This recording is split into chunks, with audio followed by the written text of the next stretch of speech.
या सगळ्या सामाजिक संघटना असताना तर राजकीय क्षेत्रामध्ये काम करण्याची गरज का वाटली तुम्हाला? असं का वाटलं की बाबा आता निवडणुका लढवाव्यात?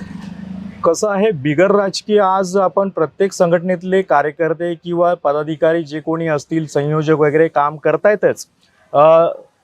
रस्त्यावर उतरून जनमानसात जाऊन एक ग्राउंड लेवलवर काम करायचं चाललेलं आहे. पण आत्ताची परिस्थिती पाहता जे कोणी मराठीसाठी तुम्ही म्हणत असाल की पक्ष काम करतायत, आज तुम्ही एक 25-30 वर्ष झालं एखादे पक्ष जर मराठीसाठी काम करतोय तर पुन्हा मराठी माणसांच्या न्याय हक्क अधिकारासाठी मराठी माणसाला रस्त्यावर उतरावं लागतंय.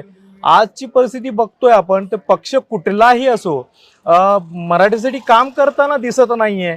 जी धोरणं राबवली जात आहेत ती मराठी माणूस केंद्रबिंदू ठेवून ठेवली जात नाहीयेत. कुठेतरी ते बाहेरच्या लोकांना, मी असं म्हणणार नाही की कुठल्या पर्टिक्युलर एका रिजनचाच विचार करतोय, मी सांगतोय तुम्हाला, पण कुठेतरी मराठी माणूस त्यामध्ये थोडंसं डावलला जातोय अशी स्थिती आहे.